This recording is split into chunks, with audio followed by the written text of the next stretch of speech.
Hello everyone, आज हम chapter number 11th start कर रहे हैं। चैप्टर नंबर 10 नंबरिंग डिफरेंट हो सकती है टीआर जैन के अकॉर्डिंग और डिफरेंट बुक्स के अकॉर्डिंग। चैप्टर का नेम है main forms of market. Main forms of market बहुत ही इंटरेस्टिंग सा चैप्टर है। इस चैप्टर में हम जो क्वेश्चंस डिस्कस करेंगे उसमें सबसे पहला पॉइंट आएगा हमारे टॉपिक्स में that what is the meaning of market। Market होता क्या है और मार्केट में कौन कौन से एलिमेंट्स हैं जो इंक्लूड किए जाते हैं। इसके बाद हम पढ़ेंगे क्लासिफिकेशन ऑफ मार्केट्स, कि कितने तरह का मार्केट होता है और किस किस टर्म में हमने उसको क्लासिफाई किया है।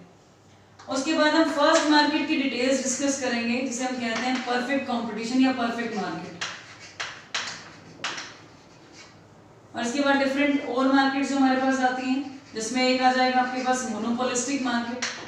मोनोपोलिस्टिक कंपटीशन भी कह सकते हो, मोनोपोलिस्टिक मार्केट भी बोल सकते हो। नेक्स्ट हमारे पास आता है मोनोपोली मार्केट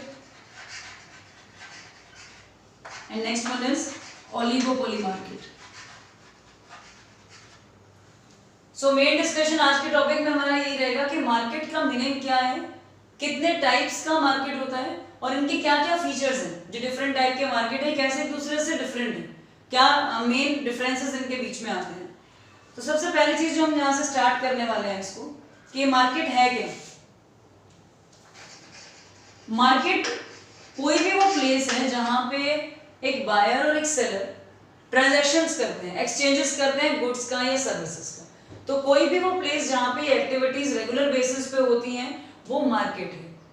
फॉर एग्जाम्पल अगर हम ये बोलेंगे एक शॉपिंग कॉम्प्लेक्स ही मार्केट है तो वो करेक्ट नहीं होगा, क्योंकि एक प्लेस अगर फॉर एग्जाम्पल आप अपने घर पे भी सेल परचेज का वर्क डेली करते हैं, आप कोई शॉप आपने अपने घर पे ओपन की हुई है तो वो भी आपका क्या हो जाएगा, मार्केट प्लेस। तो मार्केट प्लेस होने के लिए जरूर नहीं कोई शॉपिंग कॉम्प्लेक्स या मॉल ही हो, कोई भी एक पर्टिकुलर प्लेस मार्केट में कन्वर्ट हो सकता है अगर वहां पे एक्सचेंजेस गुड्स का या सर्विसेज का डेली बेसिस पे या रेगुलर बेसिस पे किया जाता है।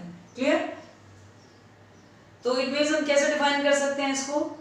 मार्केट एक तरीके से क्या चीज होगी इकोनॉमिक्स के अकॉर्डिंग, जहां पे बायर्स और सेलर्स मिलते हैं चीजों को एक्सचेंज करने के लिए, that place is known as market.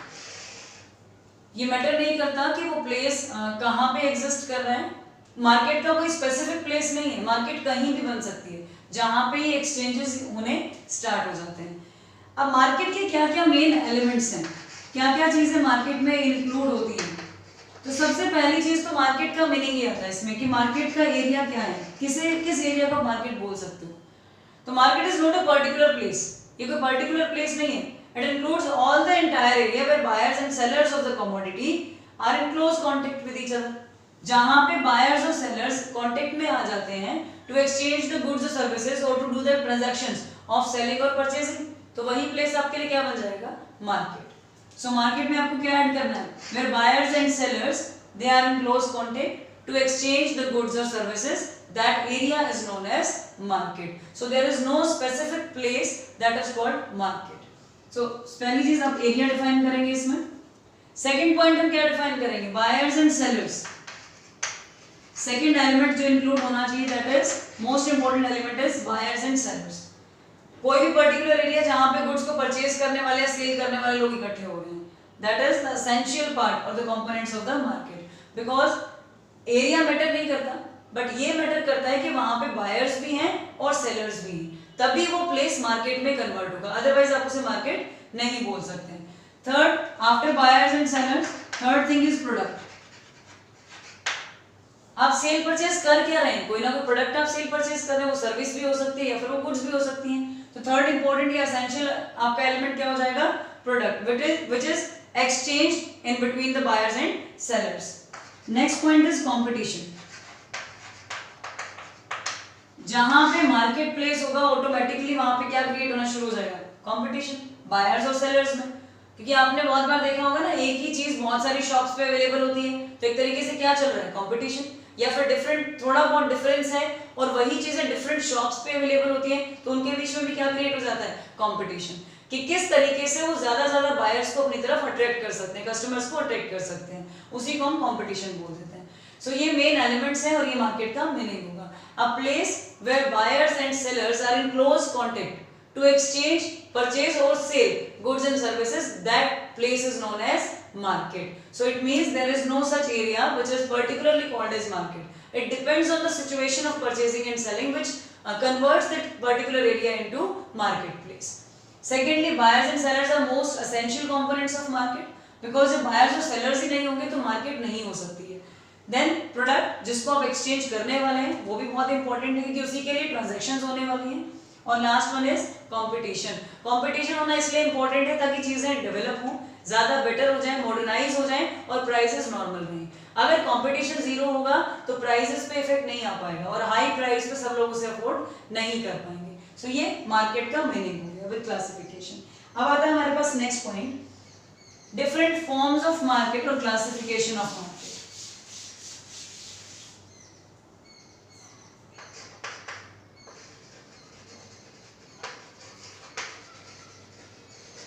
Forms of market. Market कितने फॉर्म्स का होता है, कितने तरह का होता है? मेनली हम मार्केट का डिवीजन करते हैं दो पार्ट्स में, परफेक्ट, इम्परफेक्ट।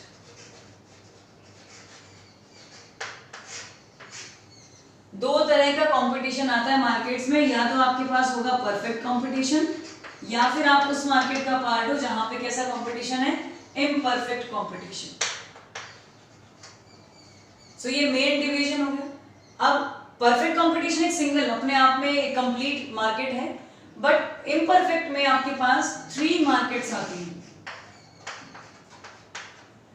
ये तीनों पॉइंट्स आपके किसमें इंक्लूड हो जाएंगे, इम्परफेक्ट में इंक्लूड हो जाएंगे। सो एक इसमें आ जाएगी आपकी मोनोपोलिस्टिक मार्केट। हम अभी इनके फीचर्स को डिस्कस करेंगे, जिसे मोनोपोलिस्टिक कंपटीशन भी बोल देते हैं। नेक्स्ट हम पढ़ेंगे मोनोपोली मार्केट। बहुत ही इंटरेस्टिंग चैप्टर है, बुक से साथ साथ रीडिंग करते रहना। ऑलिगोपोली। सो ये हमारा फॉर्म्स ऑफ मार्केट का पॉइंट है, जिनके सभी के डिफरेंट फीचर्स आपको पता होने चाहिए और किस तरह का डिमांड कर्व मार्केट में बनता है, किस तरीके से प्रॉफिट्स होते हैं और प्रोडक्ट्स में कितना डिफरेंस होता है, कितने तरह के सेलर्स होते हैं। क्योंकि कहीं पे सेलर्स हम पढ़ेंगे सिर्फ लिमिटेड है, एक ही सेलर है, कहीं पे कुछ सेलर्स हैं, कहीं बहुत सारे सेलर्स और बायर्स हैं। तो मार्केट टू मार्केट वेरी करेगा कि फीचर्स कैसे होंगे। मेनली मार्केट कितने पार्ट में डिवाइड हो गया, 2 main parts, perfect competition and imperfect competition. Perfect अपने आप में कंप्लीट मार्केट है, उसका डिवीजन नहीं है। इम्परफेक्ट को आगे हमने फर्दर पॉइंट्स में डिवाइड कर दिया है, जिसमें आपके पास मोनोपोलिस्टिक, मोनोपोली और ऑलिगोपोली आता है। इट मींस कि वो मार्केट्स जहां पे अलग अलग तरह के डिफरेंशिएटेड प्रोडक्ट्स अवेलेबल होते हैं। परफेक्ट में आपके पास सेम प्रोडक्ट हर जगह अवेलेबल होता है, बट इन सभी मार्केट्स में अलग अलग तरह के डिफरेंशिएटेड प्रोडक्ट्स अवेलेबल होते हैं। तो स्टार्ट करते हैं फर्स्ट पॉइंट से, what is the meaning of perfect competition और इसके फीचर्स क्या हैं।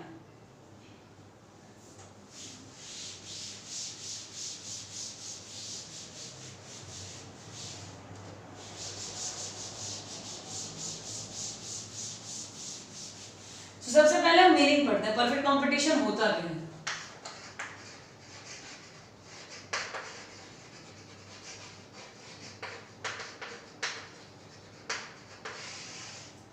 सो परफेक्ट कंपटीशन का मीनिंग होता है, it refers to that market situation in which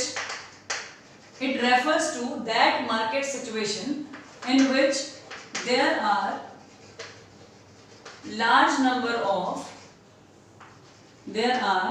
large number of sellers and buyers of homogeneous products.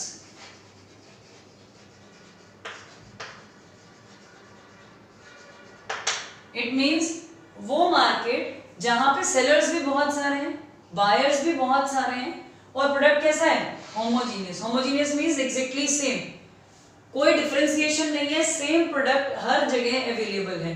That is known as perfect competition. Buyers और sellers का large number है, ये जो टर्म्स हैं ये आपको फीचर्स में भी मिलेंगी, large number of buyers and sellers.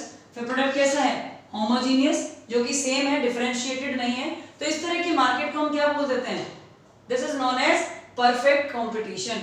For example, अगर हम एक शैम्पू का एग्जाम्पल है, सनसिल्क है।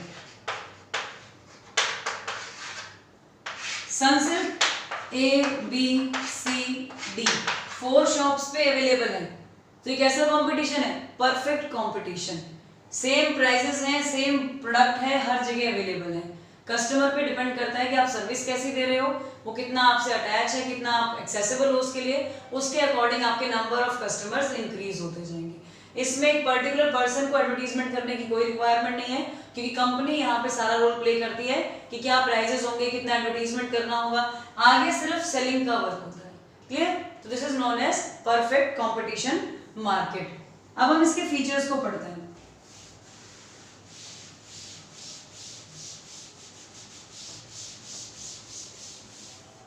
सबसे पहला फीचर जो हमने अभी इसके मीनिंग में डिस्कस किया, फर्स्ट फीचर,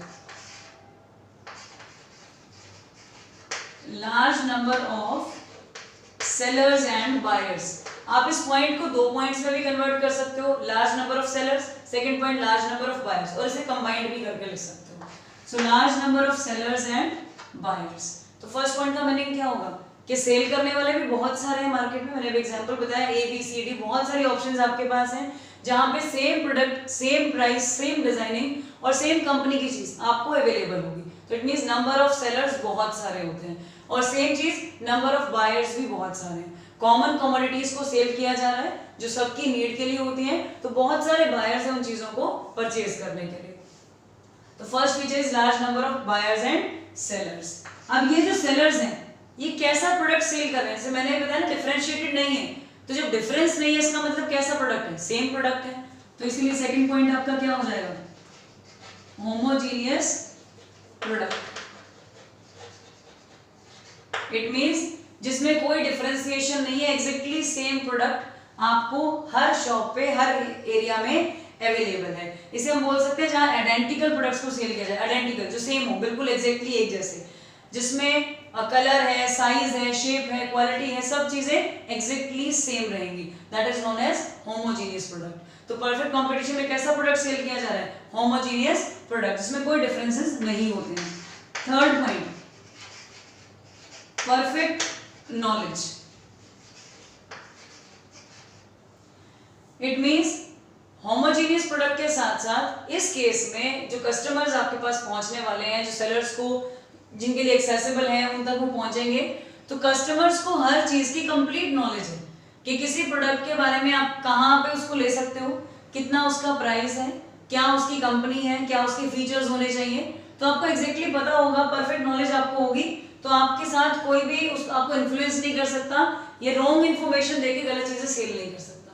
तो इस केस में सभी कस्टमर्स को परफेक्ट नॉलेज होती है जिस प्रोडक्ट को वो परचेज करने जा रहे हैं। नेक्स्ट पॉइंट यहां पे आ जाएगा, free entry and exit of firms. जितनी भी फर्म्स हैं उनका आना और मार्केट से निकल जाना, मींस एग्जिट कर लेना, उनके ऊपर डिपेंड करता है।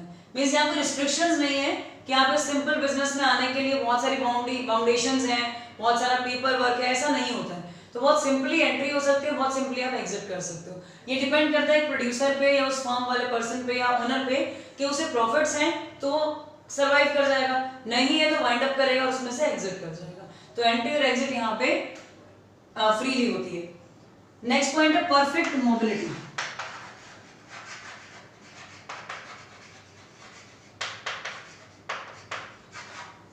मोबिलिटी का मतलब होता है कि जितने भी फैक्टर्स ऑफ प्रोडक्शन हैं वो मार्केट में अवेलेबल होते हैं।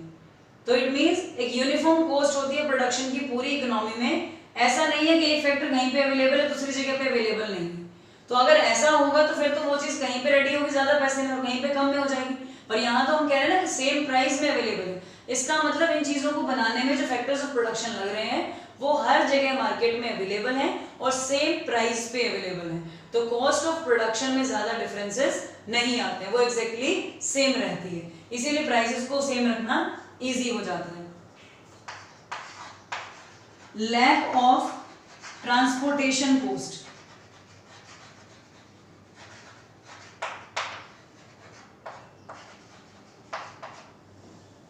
ट्रांसपोर्टेशन कॉस्ट का कोई चार्ज यहाँ पे नहीं लगता है, यूनिफॉर्म प्राइसेस होते हैं, पूरी इकोनॉमी में वही प्राइसेस प्रिवेल करते हैं।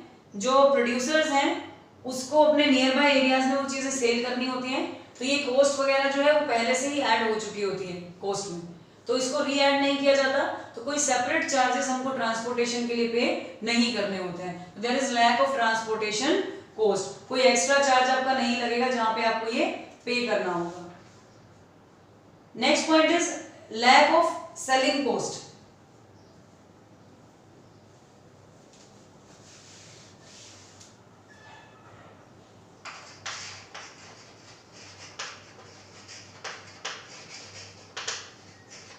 Lack of selling cost it means जब आप चीजों को सेल करते हो आपको एडवर्टीजमेंट करनी पड़ती है जनरली, पर यहाँ पे आप कैसा प्रोडक्ट सेल कर रहे हो, आइडेंटिकल, जो हर जगह पे अवेलेबल है, तो आप अगर एडवर्टीजमेंट करोगे तो उसका बेनिफिट सबको मिल सकता है।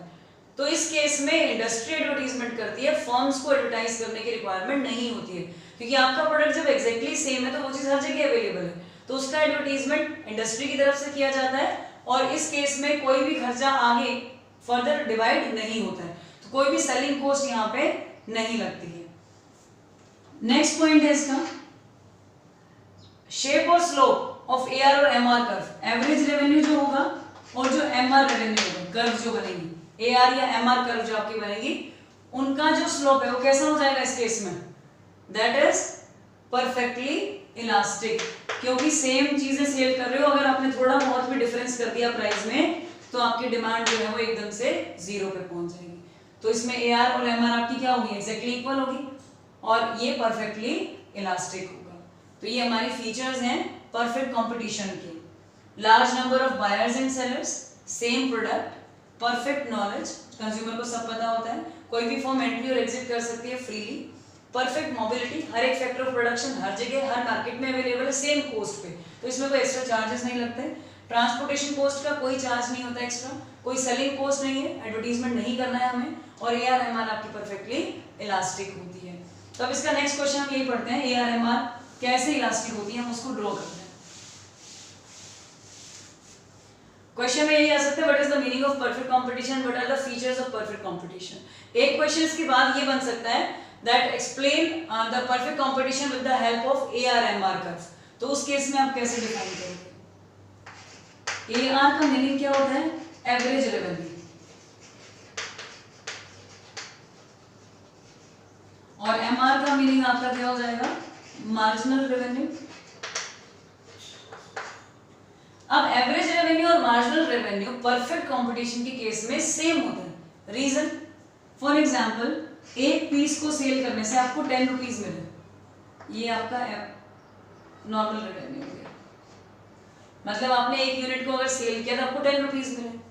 सेकेंड यूनिट को सेल करोगे तो 20 मिल जाएंगे, क्योंकि 2 यूनिट सेल कर रहे हो ना, तो 2 सेल करोगे तो क्या होगा, 10 + 10 20, क्योंकि हम सेम चीज को सेल कर रहे हैं, प्राइसेस आप चेंज नहीं कर सकते हो, तो सेम प्राइस ही आपको मिलेगा हर बार, आप कितने भी यूनिट सेल करते जाओ।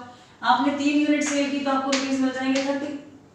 अब अगर हम इसके एवरेज निकालते हैं एआर के, एक यूनिट कितने की जा रही है, तो क्या करो एवरेज के लिए, इसको डिवाइड करते जाओ, 20 divide by 2, 30 divide by 3, average revenue her bar same है। क्यों सेम है, क्योंकि प्राइसेस चेंज नहीं हो रहे हैं, तो इसीलिए इस केस में आप एआर को प्राइस के इक्वल बोल सकते हो, क्योंकि परफेक्ट कंपटीशन है, प्राइसेस फिक्स हैं, सेम प्राइस पे आप चीजों को सेल कर रहे हो, तो हर बार यूनिट ज्यादा सेल करने से भी सेम लेवल का प्राइस ही आपको मिलता जाएगा, बहुत ज्यादा रेवेन्यूज में एकदम से चेंज नहीं होगा इस केस में। नेक्स्ट आता है हमारे पास मार्जिनल रेवेन्यू। मार्जिनल रेवेन्यू कैसे कैलकुलेट होता है, टोटल में से माइनस कर देते हैं फर्स्ट वाला पॉइंट, तो इसमें तो कुछ होगा ही, 10 - 0 10 ही रह जाएगा, 20 - 10 is 10, 30 - 20 is 10, फिर से सेम हो गया। तो इट मींस परफेक्ट कंपटीशन के केस में एआर एमआर के इक्वल होता है, क्योंकि जब आप प्राइसेस को चेंज ही नहीं कर रहे हो तो आप कितनी भी नंबर ऑफ यूनिट्स को सेल कर दो, हर बार उतने ही रुपए आपको ऐड होके मिलते जाएंगे, उसमें कोई डिफरेंस नहीं होगा। आप 50 यूनिट भी अगर सेल करोगे तो 5 × 10 ही होगा, 500 ही आपको मिलेगा, क्योंकि ये परफेक्ट कंपटीशन है। अब इसको हम ग्राफ में प्लॉट करते हैं।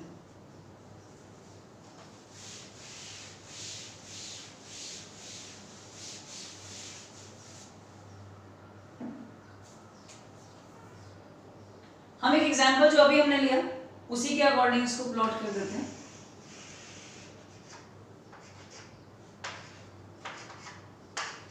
दो पॉइंट्स हमको शो करने हैं, एक तरफ आपको क्वांटिटीज लेनी है और एक तरफ हमें प्राइस लेना है। अभी जो एग्जांपल हमने लिया उसके अकॉर्डिंग अगर हम price per unit 10 rupees fix कर देते हैं तो 10 रुपीज फिक्स करने पे 10, 20, 30, 40 हमारा प्राइस है 10 किसी भी कमोडिटी का। तो आप 1 यूनिट ले रहे हो, 2, 3, मतलब कितना भी आप इसको इंक्रीज करते जाइए, प्राइस कितना रहेगा सेम 10, क्योंकि कौन सा कंपटीशन है, परफेक्ट। प्राइस इंडस्ट्री फिक्स कर चुकी है, आपको चेंज नहीं करना है। अगर आपने प्राइस को चेंज कर दिया तो लोग आपसे चीजें परचेज करना बंद कर देंगे, क्योंकि वो कमोडिटी या वो गुड हर जगह सेम प्राइस पे अवेलेबल है। तो इस केस में क्या होगा, स्ट्रेट लाइन प्राइस, प्राइस को आप AR बोल सकते हो, AR is equal to P और that AR is equal to MR also। हम ये भी बोल सकते हैं AR is equal to MR and that is equal to P, same चीज होगी। अब सेम प्राइस पे हो सकता है एक कस्टमर कमोडिटी परचेज कर ले, 2 खरीद ले, 3 या 4, कितनी भी वो परचेज करते जाए, थोड़ा सा भी अगर आपने चेंज किया, आपने 10 की चीज को 15 में सेल करने की कोशिश की तो आपकी डिमांड हो जाएगी 0, क्योंकि वही सेम चीज जब हर जगह 10 में अवेलेबल है तो कस्टमर आपको 15 पे ही नहीं करेगा। दूसरा, उसको परफेक्ट नॉलेज है तो ए शॉप को छोड़ के बी पे शिफ्ट हो जाएगा, बी पे महंगा तो सी पे शिफ्ट हो जाएगा। तो इसीलिए इस केस में क्या होता है, परफेक्ट नॉलेज की वजह से ये केस क्रिएट होता है। तो इसे हम क्या बोल देते हैं, demand in case of perfect competition is perfectly elastic. अगर आपने प्राइस चेंज नहीं किया तो ये इंफिनिटी तक पहुंच सकती है, कितनी भी इंक्रीज हो जाएगी। अगर आपने प्राइस को थोड़ा सा भी चेंज कर दिया तो परफेक्ट कंपटीशन है, डिमांड एकदम से 0 पे पहुंच जाएगी। इसीलिए हम इसे क्या बोलते हैं, परफेक्टली इलास्टिक।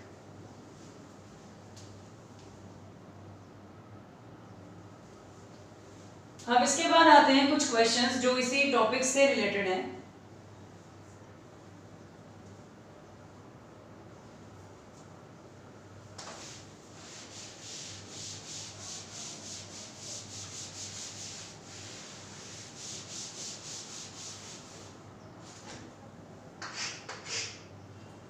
फर्स्ट क्वेश्चन यहां पे दिया हुआ है, firm under perfect competition is a price taker not a price maker. A firm under perfect competition is a price taker, not a price maker। It means इस case में एक firm जो है वो जो प्राइस ऊपर से डिसाइड होकर उनके पास पहुंचता है उसी पे चीजों को सेल करती है, अपने प्राइसेस डिसाइड नहीं करती है। तो इसका क्या रीजन है, ऐसा क्यों होता है? इस केस में एक एग्जांपल से हम पढ़ते हैं इसको। ये इंडस्ट्री है, फॉर एग्जाम्पल ये बाटा की इंडस्ट्री है। अब इसने अपनी बहुत सारी फर्म्स में ABCD अलग अलग स्टेट्स में, सिटीज में अपना प्रोडक्ट जो है वो दे दिया है। तो क्या ये लोग अपने अपने लेवल पे प्राइस को डिसाइड करेंगे? नहीं। प्राइस कहाँ डिसाइड होगा? इंडस्ट्री में। क्योंकि जब सेम प्रोडक्ट को आप सेल कर रहे हो तो हर सिटी में या हर स्टेट में आप प्राइस कैसे चेंज कर सकते हो? परफेक्ट कंपटीशन है, सेम चीज कहीं और अवेलेबल है सस्ते में तो लोग वहां शिफ्ट होंगे। इसीलिए इस केस में ये जो फर्म्स हैं, जो कंपनीज काम कर रही हैं इनके अंडर, ये प्राइस टेकर्स होती है। प्राइस टेकर मींस जो इंडस्ट्री ने बता दिया कि इतने में सेल करना है तो एज इट इज ये उसे फॉलो कर लेंगे, ये अपना प्राइस नहीं बनाती है।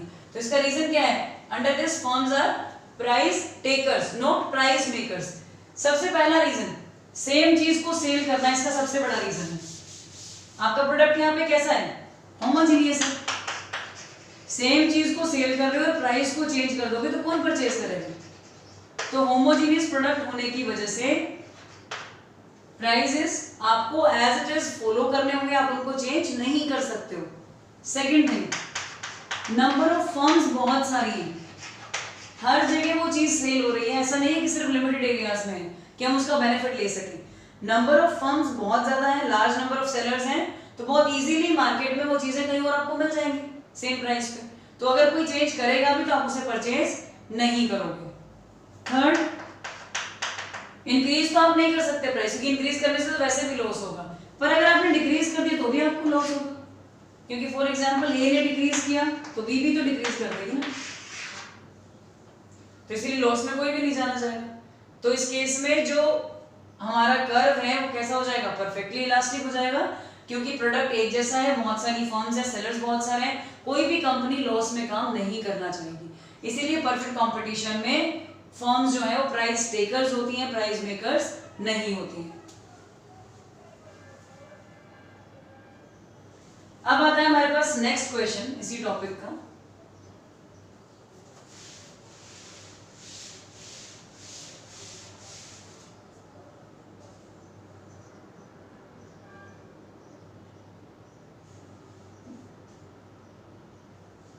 हाँ, AR is equal to MR, ये मैंने आपको बता दिया इक्वल क्यों होता है, क्योंकि एग्जैक्टली सेम है। AR कर्व जो है इस केस में DD कर्व के एग्जैक्टली इक्वल होती है। अब कुछ कंडीशंस हैं यहाँ पे। नॉर्मल प्रॉफिट्स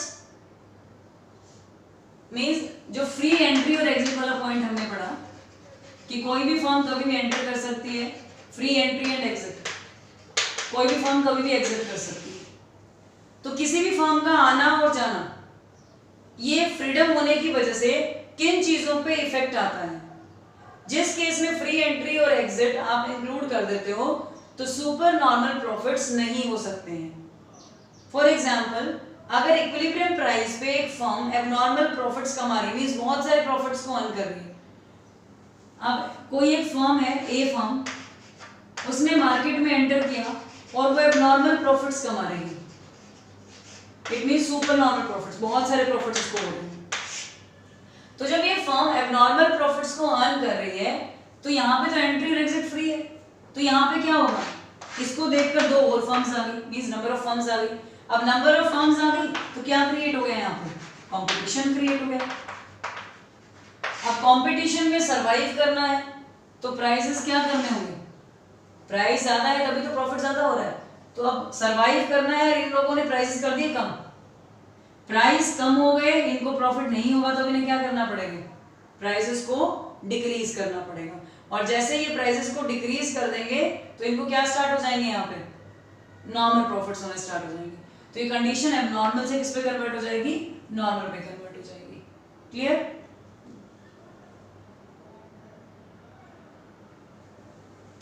सो जब फ्री एंट्री और एग्जिट होती है तो कंपटीशन क्रिएट हो जाता है और लॉन्ग टर्म में आप ज्यादा प्रॉफिट्स अर्न नहीं कर पाते हो। अब हम पढ़ते हैं next point, next market.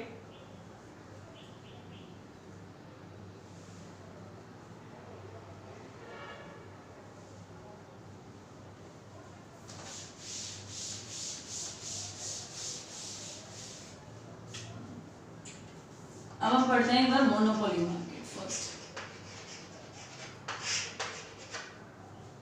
Monopoly जो वर्ड है इसको दो पार्ट्स में हम डिवाइड कर देते हैं, पहले इसका मीनिंग समझने के लिए। Mono and poly. Mono means single,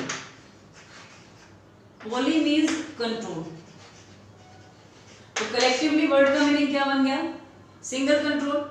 तो monopoly means a market condition in which there is a single producer of a commodity and there is no close substitutes.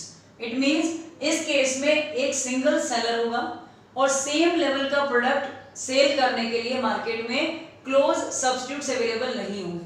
Close means लगभग सेम प्राइस पे same level की चीज या वही services देने वाला कोई और अवेलेबल नहीं होगा, तभी मोनोपोली क्रिएट हो सकती है। जैसे कि रेलवेज पे गवर्नमेंट की मोनोपोली, ट्रांसपोर्टेशन वेज हमारे पास बहुत सारे हैं। क्या रीजन है कि रेलवेज पे फिर भी मोनोपोली रखी है गवर्नमेंट ने, क्योंकि गवर्नमेंट जिस फेयर पे आपको ट्रांसपोर्टेशन फैसिलिटी प्रोवाइड करवा रही है, बाकी सभी मीन्स ऑफ ट्रांसपोर्ट उससे एक्सपेंसिव है। तो इट मीन्स रेलवेज का नियर बाय कोई भी आपके पास सब्स्टिट्यूट नहीं है। जो पुअरेस्ट अमंग द पुअर है वो भी रेलवेज का यूज कर पा रहे हैं क्योंकि फेयर बहुत ही कम है। तो इसीलिए जो मोनोपोली है वो तभी क्रिएट होती है जहां पे सब्स्टिट्यूट्स नहीं होते हैं, क्लोज सब्स्टिट्यूट्स नहीं होते हैं, और साथ में इस केस में सिंगल प्रोड्यूसर होता है उस चीज को प्रोवाइड करवाने के लिए। अब इसके फीचर्स को पढ़ते हैं। इस केस में कंप्लीट जो मार्केट है वो कंट्रोल में होती है, जो लोग सप्लायर्स हैं उन्हीं के, क्योंकि उन्हीं के ऊपर डिपेंड करता है कि उनको कितने प्राइस पे क्या चीजें सेल करनी है, और तो कोई बना ही नहीं रहा है, तो उन्हीं पे डिपेंड करता है कि वो किन चीजों को कितने में सेल करना चाहते हैं। तो इट मींस मोनोपोली में प्राइस पे कंप्लीट कंट्रोल होता है। जैसे अभी हमने पढ़ा परफेक्ट कंपटीशन में तो क्या होगा, प्राइस टेकर्स होंगे, मेकर्स नहीं होंगे, पर इस केस में कंप्लीट कंट्रोल होगा। फर्स्ट फीचर से पढ़ते हैं, single seller and large number of buyers.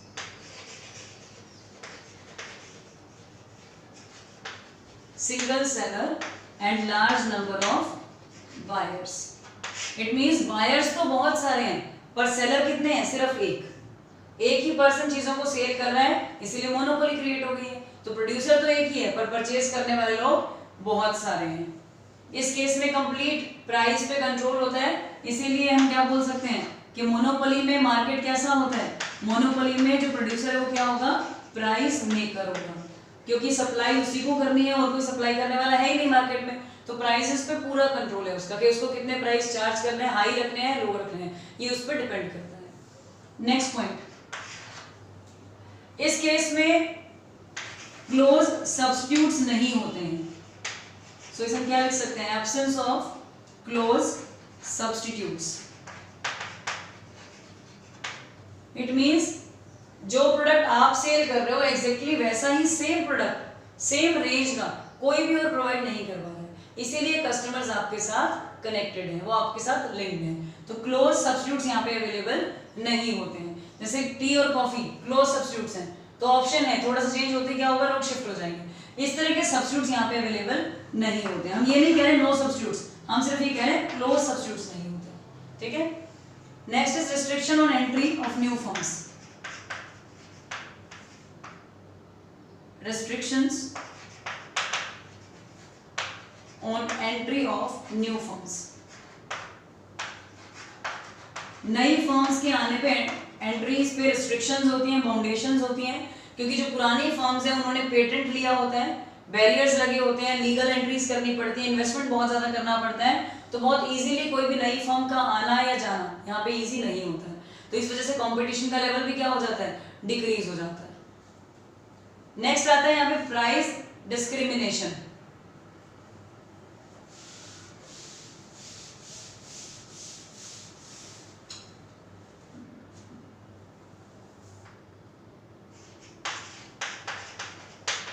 Price discrimination, monopoly में एक ही सेलर है, वही प्रोडक्ट्स को सेल कर रहा है, तो इट मींस वो प्राइस मेकर हो गया। तो जितने भी कस्टमर्स हैं ये चांसेस भी होते हैं कि मार्केट एरिया में डिफरेंट कस्टमर्स से डिफरेंट प्राइसेस चार्ज कर ले। फॉर एग्जांपल एक डॉक्टर है, डॉक्टर अपनी सर्विसेज बहुत सारे पेशेंट्स को दे रहा है, हो सकता है किसी से वो कम चार्ज कर रहा है, किसी से वो ज्यादा चार्ज कर रहा है। ऐसा वो क्यों कर पा रहा है? क्योंकि उस पर्टिकुलर फील्ड में उसकी मोनोपोली है, वो उतने पेशेंट्स उसी को रीच कर रहा है, क्योंकि वो चीज वहीं से ठीक हो सकती है। तो जैसे ही मोनोपोली क्रिएट होती है तो प्राइस को भी डिस्क्रिमिनेट किया जा सकता है, कंज्यूमर टू कंज्यूमर। डॉक्टर के केस में patient to patient prices vary कर सकते हैं, डिफरेंट हो सकते हैं। Next point, full control over price.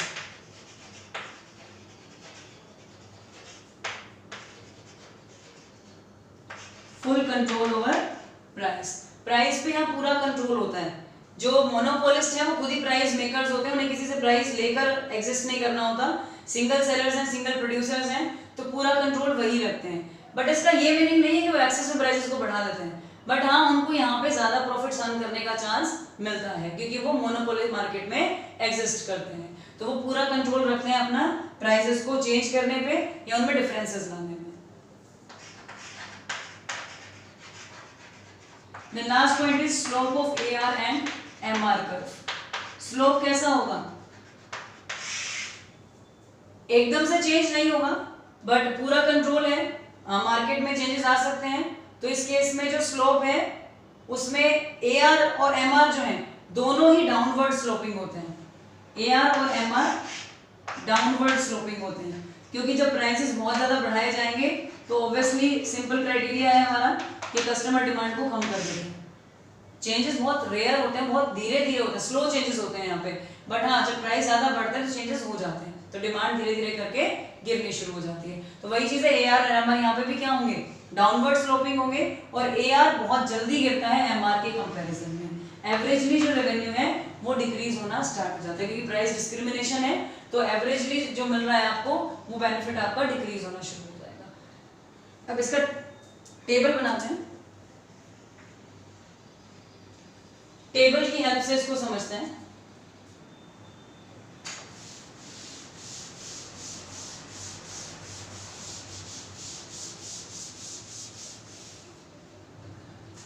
For example हमने क्वांटिटीज ले ली 1 to 5, प्राइस हमारा चेंज हो सकता है, तो प्राइस हम इस तरीके से शो करते हैं 10,9,876, then total revenue price into quantities, so 10, 18, 24, 28 and 30, ये आपका टोटल रेवेन्यू हो गया। मार्जिनल रेवेन्यू इनके बीच का डिफरेंस TR माइनस करते जाओ तो क्या निकल जाएगा MR, तो फर्स्ट 10 माइनस 0 आपके पास क्या आ गया 10, 18 minus 10 is equal to 8, then 6, 4 and 2। अब एवरेज रेवेन्यू कैसे कैलकुलेट होगा, टोटल को डिवाइड कर देंगे क्वांटिटीज से, तो एवरेज रेवेन्यू आपका आ जाएगा 10, 9, 8, 7 एंड 6। अब ये टर्म्स हमारे पास आ गई, क्या शो कर रहे हैं कि एवरेज और मार्जिनल रेवेन्यू दोनों ही क्या हो रहे हैं, डिक्रीज। अब यहाँ पे डिफरेंस हम क्या देख रहे हैं, AR जो है वो ज्यादा होता है MR से, इट मींस मार्जिनली रेट ज्यादा जल्दी गिरता है, क्योंकि हर बार ज्यादा सेल करने पे क्या हो रहा है, प्राइस भी तो कम होता जा रहा है ना, तो एडिशनल जो इनकम मिल रही है वो क्या हो रही है, डिक्रीज। एवरेजली धीरे गिरेगा, डाउन फ्लो तो आएगा पर स्लो आएगा, पर मार्जिनली डाउनफॉल स्पीड से है। तो इट मींस यहाँ पे भी डाउनवर्ड स्लोपिंग स्लोप्स होते हैं, क्योंकि जब आप किसी भी चीज के प्राइसेस में चेंजेस लाते हो तो डिमांड पे इफेक्ट आता है। Common criteria theory of demand पढ़ी थी हमने कि डिमांड प्राइस के बढ़ने से गिर जाती है और प्राइस के कम होने से डिमांड बढ़ जाती है। सेम चीज यहाँ पे भी फॉलो होगी, डिफरेंस सिर्फ ये होगा, अभी हम एक और मार्केट पढ़ेंगे मोनोपोलिस्टिक मार्केट, तो मोनोपोलिस्टिक मार्केट को हम फिर कंपेयर करेंगे मोनोपोली से। यहाँ पे ऑप्शंस बहुत कम है, तो बहुत धीरे धीरे डिमांड में इफेक्ट आता है, चेंजेस आते हैं। जहाँ पे ऑप्शन ज्यादा होती है डिमांड बहुत जल्दी चेंज हो जाती है, तो मोनोपोली में सिंगल सेलर है तो लोग बहुत स्लो चेंज करते हैं, इसीलिए ये धीरे धीरे डाउनवर्ड स्लोप की तरफ जाते हैं। क्लियर, ज्यादा फ्लैटरिंग नहीं होते हैं, फ्लैटरिंग मींस बहुत जल्दी स्प्रेड नहीं होते, बहुत जल्दी नीचे की तरफ नहीं आते हैं स्पीड से, धीरे धीरे करके इनमें चेंज आता है। हम जब नेक्स्ट पॉइंट पढ़ेंगे मोनोपोलिस्टिक, तो वहां हम देखेंगे वो ज्यादा फ्लैटर्ड होते हैं, क्योंकि मोनोपोलिस्टिक में ऑप्शंस अवेलेबल होती हैं तो चेंजेस भी बहुत जल्दी आते हैं, स्पीड से आते हैं प्राइस चेंज होने की वजह से।